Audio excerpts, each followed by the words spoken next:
Despite all of the gloomy forecasts to start this year off, the Frisco, Texas real estate market, and in fact, real estate markets across the country have proven to be very resilient, and they continue to surprise or disappoint depending upon what it is you were hoping for.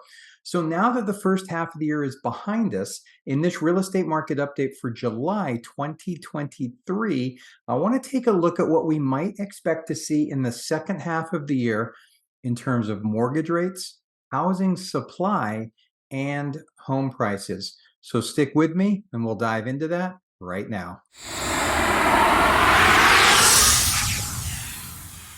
Hi, this is Andrew with the Andrew Smith team here in Frisco, Texas. And I realize these market updates can be a bit tedious. Going over charts and data is not exactly the most interesting thing in the world, but there seems to be a lot of confusion out there about what's actually going on in the market right now. And let's face it, a lot of the headlines and news stories that we see do very little to help clarify the situation at all. So what I wanted to do this week is dive into this update, but I don't want to get stuck in the weeds. I want to provide more of a high-level overview and explain what we're seeing. And if you'd like any more specific information or have a situation you'd like to discuss or you want more detail, I invite you to schedule a call with me. I'd be more than happy to discuss it further with you. And in the description below, I have a link directly to my calendar. So with that in mind, let's jump right in. So starting off, let's talk mortgage rates first. And when mortgage rates rose from 3% to over 7% last year, it was widely believed that home buyer demand would just evaporate. Housing supply would go way up, and then home prices would come tumbling down, the crash that everyone said was going to happen. And while home prices did come down to a certain extent, and I've got a link below to another video I did where I go deep into mortgage rates and home prices, so check the description for that, it definitely didn't crash or correct as many were expecting or forecasting. And then many of those same experts now are revising a lot of their forecasts and saying, well, it doesn't look as though it's going to be so bad. After the initial shock of higher mortgage rates, buyers seem to have adjusted to a new normal, if you like, of between 6 and 7%. So here's what that looks like. Mortgage rates have been sitting generally between 6 and 7% since last October, so for just about 10 months now.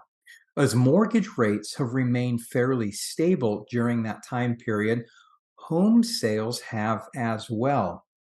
Buyers have adjusted.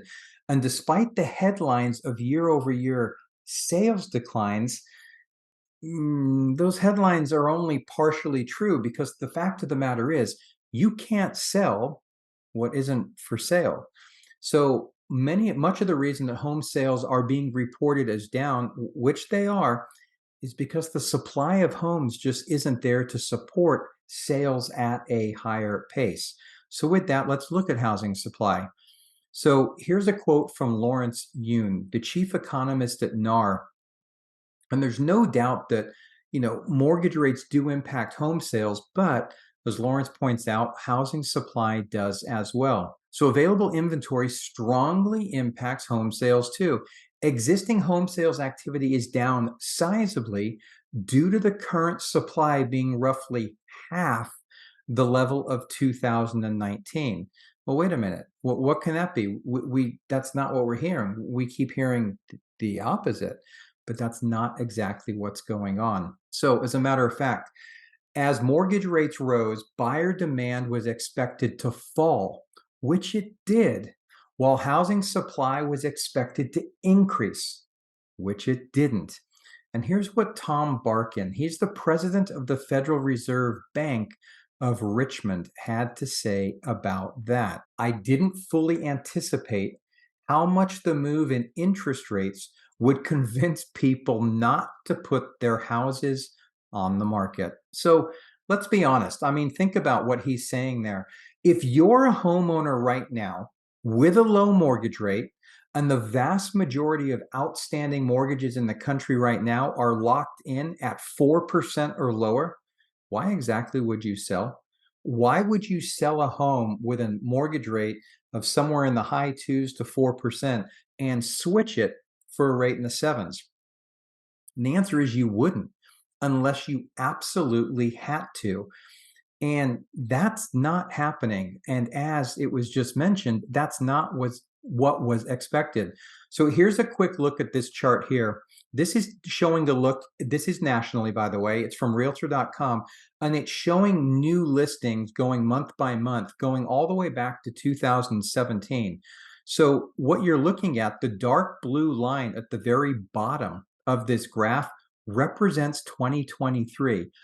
Look how far below previous years we actually are. The only year we're higher than is that gold line, which represented 2020. And where we are above that gold line is when we were in the midst of the COVID lockdowns and nothing was happening. Besides then, you can kind of see how far below previous years we actually are. Now, here in Frisco, new listings are actually down 30.3% year over year, and the total active listings are down 25.7%. So let me share my screen with you here just for a minute. I'm going to show you what the inventory in Frisco has done. All right, so this what we're looking at right here is the current inventory in Frisco. If we go to the far left side of this graph here, this is going all the way back to 2018. You can see right here, 1,300, roughly 1,300 homes on the market. And you can see how inventory has declined and changed until here we are all the way over here, with a 90-day average count of 233 and a count of 312 in the past week. So inventory is way, way down, and that's very important when we start looking at pricing. Now, housing supply overall can only come from one of two places. It's going to come from existing homeowners that decide to put their home up for sale, or it's going to come from new construction. And as we just mentioned, there's very little incentive for an existing homeowner to actually sell unless they have to, which basically leaves new construction as the only other source of more supply. And yes, I know here in Frisco, we have new construction going on like crazy, but believe it or not, it's still not enough. We've got a huge deficit that we're trying to overcome. And the builders are building as fast as they can, but it doesn't seem that they can satisfy the demand that we have here in the local market, especially with the number of people that are moving in. So new home starts jumped much higher than expected in May. The last month that data is available for, they're up 22%. But here's what I want to do. So here's a graph right here showing new residential starts historically. All right, so here's what I want to point out. Between 1960 and 1999, we averaged 1.5 million new home starts per year. That is considered the historical average. Now, between 2000 and 2007, that increased. We averaged 1.7 million new housing starts per year. Then the crash. That's the area that you're looking at right below the black box that shows 1960 to 1999. Look how many years we were way below the historical average in terms of new housing starts. As a matter of fact, between 2008 and 2014, only 766,000 household or new homes a year were constructed. We didn't get back to the historical average of 1.5 million until the end of 2019, 2020. And then bang, COVID hit and everything stopped again. We dropped way below the norms again. So now, even though May's numbers show that we're on pace for 1.6 million new home starts this year, we've been underbuilt for so many years now. What a time when new household creation hasn't gone down, it's only gone up. And millennials, the largest generation, is reaching prime home buying age. So what exactly does that mean for home prices? Home prices are directly related to the relationship between supply and demand. If supply is high and demand is low, prices will fall. Likewise, if supply is low and demand is high, think last year, prices will rise. Now, in real estate, the relationship between supply and demand is generally measured in terms of months of inventory. But what exactly does that mean? Well, as an example, if you were to hear that there's 3 months worth of inventory right now, that would mean that at the current pace of sales, it would take 3 months to sell everything currently on the market. That's what months of inventory actually means. Now, in a real estate market, depending on where in the country you are or who it is that you listen to, generally somewhere between 5 and 6 months worth of inventory is considered to be a balanced market. It doesn't favor buyers, it doesn't favor sellers. It's just the equilibrium point, if you like. Well, currently in Frisco, there's 2 months worth of inventory, and that's up a little bit. We're up to 2 months worth of inventory now. We spent a lot of time last year with less than a month.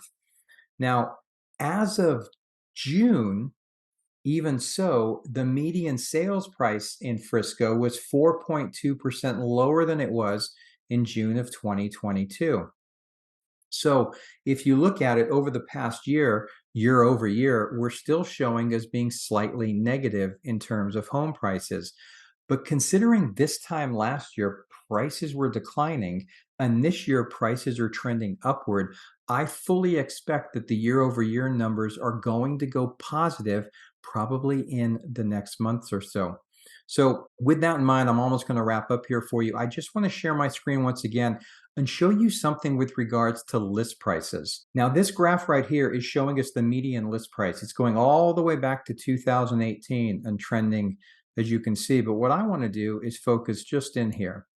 All right, so this is going back to November, and you can see that we were trending along. Everything's fairly flat. The dotted line is the 7-day average, so it's a lot more volatile. It goes up and down week over week. The dark line is a 90-day trend line, and you can see that once we started getting towards March, take a look at this. Into the busiest season, everything's gone on this trajectory up, right? We've started to flatten out a little bit towards the end, which is completely normal for this time of year. But you can see that the trend with regards to list prices has generally been going up for most of the year. Now, I know what you're thinking. It's like, but those are list prices. Anyone can list their home for anything, and you're absolutely right. They can. That doesn't necessarily mean that is where prices will eventually end up. Well, that's where the sales price will be. Except I want to add one additional piece of data in here for you. All right, so what we're looking at right here, this is showing the percentage of list price that homes are selling for. All right, so this is going in the last year. You can see it was crazy, 10% over list price on average. Well, look at what's been going on since the beginning of the year. That line has been trending up, up, up until we get to April, 99.9, and now we've been flat right at 100%. So that makes a big difference. That is showing you that right now in Frisco, in general, homes are selling for 100% of their list price. So why is that important? Well, that gives additional credibility to that chart we were just looking at that shows the median list price. If the list prices are generally trending upward, and we can see that the price homes are selling for has been at 100% of list, it gives us a really good idea of where pricing is heading in the months ahead. Now, any home that goes under contract now is likely going to close in August or September. So this is kind of a sneak peek, if you like, on where we should expect to see sales prices trending as we go through into the next couple of months. Now, if you've been considering buying or selling a home and you find this information useful and you'd like to track it at your own leisure, at your own pace, I invite you to do so. In the link below, I've got a link to my weekly market report. From that report, you can search any city or zip code of your choosing, whatever you like. It's delivered to your inbox each and every week, and you can track all of this data for, again, the city or zip code that you're interested in, so that you can see exactly what's going on in your local market and which way things are trending. So the bottom line here is, there's still some uncertainty about the economy, without a doubt. And that could impact demand. But I think the data that we've covered today clearly shows that the supply side of the equation isn't going to change or be fixed anytime soon, which means the chances of price declines in the foreseeable future are extremely slim. And I want you to keep in mind that if mortgage rates fall this year, as they're expected to do, most of the experts are predicting that, even though they have stayed fairly sticky over the last couple of months. Remember, that would bring more buyers out. Buyers that put their home search on hold due to the fact of rates rising, when they see that home prices are not coming down, as those mortgage rates come down, that will bring those buyers back into the market, which, guess what, will put upward pressure on home prices once again. So anyway, I hope you find this information useful. And as I said before, if there's anything at all I can do for you or any questions that you have, please don't hesitate to reach out. You can schedule a time that works on my calendar. That link is directly below. Or feel free to give me a call at 469-296-5230 or send an email to Andrew@theandrewsmithteam.com.